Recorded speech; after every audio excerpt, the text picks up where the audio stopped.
नमस्कार जी। क्या शुभ नाम है आपका? खुशदास। सर, ये जो आध्यात्मिक प्रदर्शनी है, इसके अंदर जो ये लीला बताई गई है, आप हमें इसका विस्तार से वर्णन बताइए। जी, मैं पूरी तरह से विस्तार से बताऊँगा आपको। जैसा कि आप देख सकते हैं कि ये लहरतारा तालाब है और लहरतारा तालाब में ये जो ऋषि जी बैठे हुए हैं, ये अष्टानंद ऋषि जी हैं। और 628 वर्ष पूर्व जब कबीर साहब जी कमल के फूल पर विराजमान हुए थे, तो अष्टानंद ऋषि जी को उनको समाधि के अंदर दिखे थे शिशु रूप में। तो इनकी लीला को वर्णन भी किया है और वेदों के अंदर भी प्रमाण मिलता है कि भाई वो जो परमात्मा होता है वो शिशु रूप में इस पृथ्वी पर आता है। जैसा कि हम आप आगे बढ़ेंगे तो आप देख पाएंगे कि जस्ट अष्टानंद ऋषि जी को बिल्कुल समाधि के अंदर दिखा है कि कोई बच्चा आया है और कमल के फूल पर आता है। तो फिर आगे नीरू और नीमा होते हैं, वो क्या है कि संतान नहीं होती है, तो वो पूरे जीवन संतान के वियोग में ही रहते हैं। तो कबीर साहब जी जब कमल के फूल पर प्रकट हुए थे, तो उन्होंने तो नीमा वहीं स्नान कर रही थी, तो उसने देखा कि भाई कमल के पुष्प पर कुछ हिल रहा है, तो उसने देखा कोई सर्प होगा तो मेरे पति को डस लेगा। तो उस भय से उसने आगे जाना चाहा। आगे जाकर देखा तो कबीर साहब जी कमल के फूल पर विराजमान थे। फिर नीमा ने बोला कि देखो जी देखो, कमल के फूल पर बालक है। फिर इनको कमल के फूल पर शिशु रूप में कबीर परमात्मा की प्राप्ति हुई। फिर आगे चल के कबीर साहब जी ने पूरे जीवन में लीला की थी। फिर कबीर साहब कुछ वर्षों बाद बड़े हुए थे और उससे पूर्व क्या हुआ था कि अष्टानंद ऋषि जी को जो ब्रह्म मुहूर्त के अंदर उनको जो बच्चा दिखा था, तो उसके बारे में उन्होंने रामानंद जी से आकर पूछा कि मेरी कोई भक्ति की उपलब्धि है या फिर मेरा कोई भ्रम है। तो रामानंद ऋषि जी ने कहा कि आपकी ये कोई भक्ति की उपलब्धि नहीं है, या ऊपर से कोई देवी देवता या कोई बड़ी शक्ति धरती पे आती है, तो वो इसी तरह कमल के फूल पर विराजमान होती है और आगे जाके वो लीला करती है। फिर वापिस आगे जाते तो जब नीरू और नीमा अपने बच्चे को गांव की तरफ ले जाते हैं, तो इतना सुंदर बालक होता है कि आसपास के काशी के जितने भी लोग होते हैं, यहाँ तक कि वहाँ का राजा भी कबीर साहब जी की सुंदरता को देखने आते हैं। तो सुंदरता के बारे में भी काफी कुछ गुणगान किया। उसके बाद क्या है, कबीर साहब जी का नामकरण होता है। तो सर्वप्रथम तो पहले क्या है कि ये नीरू और नीमा गौरी शंकर और उमा नाम से प्रसिद्ध थे। तो उस समय क्या है कि मुसलमानों का उस समय प्रभुत्व ज्यादा था, तो उस कारण से इनको जबरदस्ती मुसलमान बनाया गया था। और फिर कबीर साहब जी का जब नामकरण किया जा रहा था, तो जैसे ही नामकरण के लिए कुरान शरीफ को खोला गया, तो सबसे पहले कबीर नाम आया। कबीर नाम आया और फिर काजियों ने सोचा कि इतना बड़ा नाम एक जुलाहे के बेटे का कैसे रखा जाए। तो उन्होंने क्या है कि इस जगह पे उन्होंने अपना दिमाग लगाया था। तो वापस कुरान शरीफ को खोला तो पूरी कुरान शरीफ में कबीर कबीर कबीर कबीर ही रह गया था। तो काजी मुल्लाओं ने कहा कि भाई अब हमारी कुरान शरीफ में भी इसने कुछ छेड़छाड़ कर दी, ये तो कोई अलग शक्ति है। फिर उन्होंने कुरान शरीफ को भी वही पटक के फिर यहाँ से चले गए थे। फिर थोड़े दिन बाद क्या हुआ है कि शिशु रूप में कबीर साहब जी लीला करते हैं और कई दिनों तक क्या है कि 25 दिन तक वो भोजन नहीं करते हैं, ना कुछ खाते हैं ना दूध पीते हैं। तो फिर उनकी वो क्या है कि पहले भले ही वो मुसलमान बना दिए गए थे नीरू और नीमा को, लेकिन उनकी कसक शिव जी में ही थी। तो शिव जी मतलब वो याद करते हैं कि हे भगवान शिव जी, मेरे ये बच्चा भूखा है, दूध नहीं पी रहा है, खाना नहीं खा रहा है, तो क्या किया जाए। तो उस समय शिव जी वहां से प्रेरित होकर साधु महात्मा का रूप बनाकर आते हैं और फिर वो कबीर साहब जैसे ही नीमा अपने पुत्र को पैरों में डालने की कोशिश करती है और कबीर परमात्मा अपनी शक्ति से उड़कर शिव जी के पैरेलल आ जाते हैं समानांतर। उसके बाद शिव जी कहते हैं कि फिर कबीर साहब जी की और शिव जी की वार्ता होती है। तो कबीर साहब जी कहते हैं कि नीरू को बोलो कि भाई कंवारी गाय लेके आए। और शिव जी को भी इतने में पता चुका होता है कि यह कोई बड़ी शक्ति है, अवतारी पुरुष है।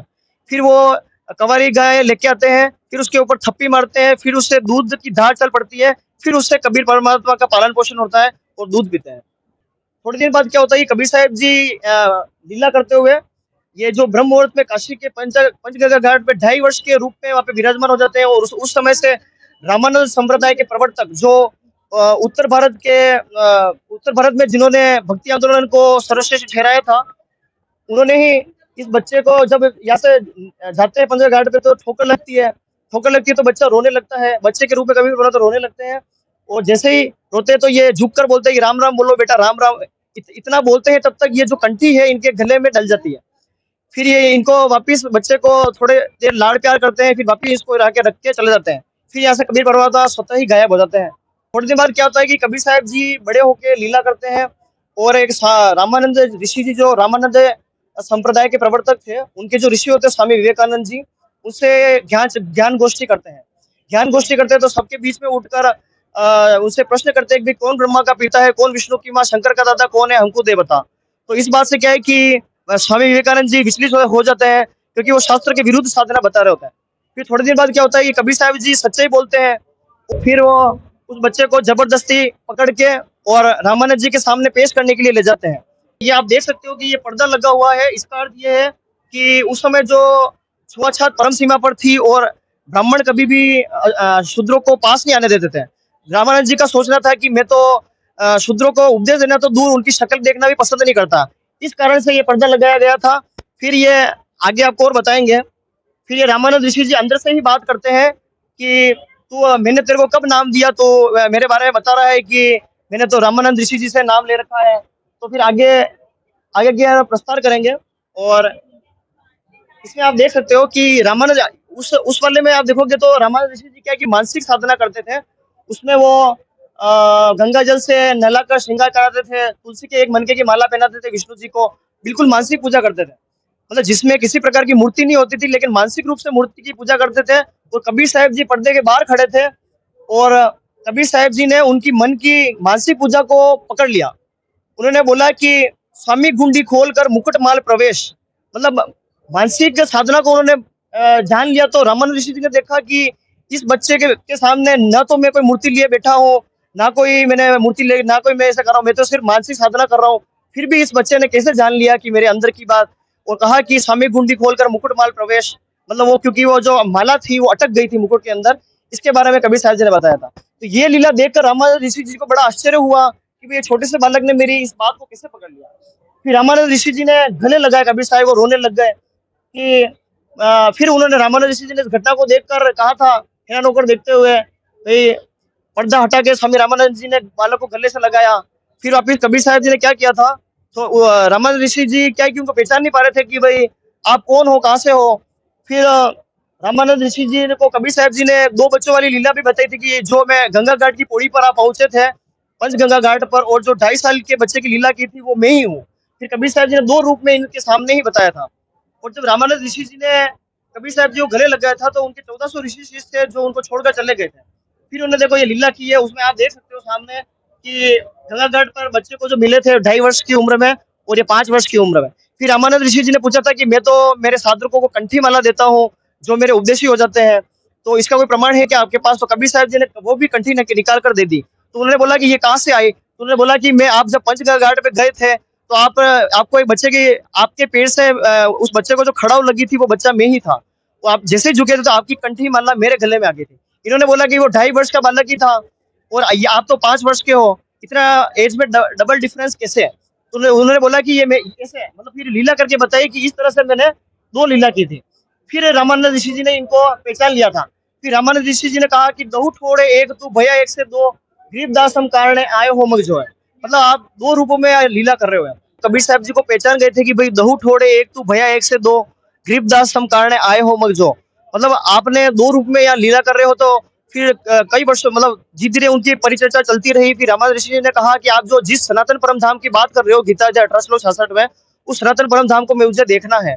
कबीर साहब जी ने रामानंद ऋषि जी को वो सतलोक, जो सनातन परम धाम है गीता अध्याय 18 श्लोक 66 में भी जिसका प्रमाण है, वो कबीर साहब जी ने रामानंद ऋषि जी को बताया था। और उसके बाद में रामानंद ऋषि जी इससे बहुत प्रभावित हुए थे। और वो लोग ऐसा था कि जहाँ पर सभी वस्तुएं शाश्वत है, किसी प्रकार कोई नश्वर चीजें नहीं है।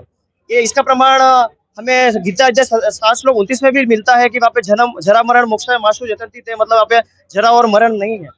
फिर आप देख सकते हो कि वही छोटा बालक जो था, आप इस चित्र में देखोगे तो स्वयं परमात्मा बैठे हुए और छोटा बालक चवर कर रहा था। तो रामानंद जी ने देखा कि छोटा बालक तो कोई यहाँ का सेवक है और ये परमात्मा है। लेकिन कुछ क्षण पश्चात क्या होता है कि वो छोटा बालक उस सिंहासन पर विराजमान हो जाता है और जो परमेश्वर रूप में कबीर साहब जी होते हैं वो स्वयं खड़े हो जाते हैं और उनके सिर पर चवर करने लग जाते हैं। तो रामानंद ऋषि जी देखते हैं कि ये सेवक इस सिंहासन पर कैसे बैठ गया। और थोड़ी देर बाद आप देखोगे कि वही जो परमात्मा स्वरूप में जो खड़े होते हैं वो कबीर साहब जी के बालक रूप में उसमें मिल जाते हैं। फिर आप देख सकते हैं आगे वाली प्रदर्शनी में कि फिर लास्ट में रामानंद जी कहते हैं कि भाई आप स्वयं ही परमात्मा हो, मैंने तो आपको पहचान लिया है। फिर वापिस पुनः उसके बाद कबीर साहब जी रामानंद ऋषि जी को वापिस यहाँ पे लेके आते धरती पे, फिर उनकी और भी वार्तालाप होती है काफी सारी। रामानंद ऋषि जी कहते हैं कि मैं बाल बुद्धि भरम कर्म कियो नाश, मतलब ये स्वयं इतने बड़े होकर कहते हैं कि तुम स्वामी में बाल बुद्धि, तुम स्वयं स्वामी थे और मैं तो 104 वर्ष की उम्र में भी बाल बुद्धि ही रहा, मुझे ये ज्ञान प्राप्त नहीं हुआ। फिर आगे इन्हें काफी सारा वार्तालाप होता है। रामानंद संप्रदाय से ये जुड़े हुए थे, ये प्रवर्तक भी थे स्वामी रामानंद जी। तो दर्शकों, जैसा कि आपने देखा, खुश जी ने हमें बताया कि जो ये आध्यात्मिक प्रदर्शनी है उसके अंदर जो कबीर जी सह शरीर प्रकट हुए थे उसकी संपूर्ण जानकारी इस प्रदर्शनी में विद प्रमाण दी गई है। तो दर्शकों, ऐसे और अधिक जानकारी के लिए हमारे साथ जुड़े रहिए। धन्यवाद।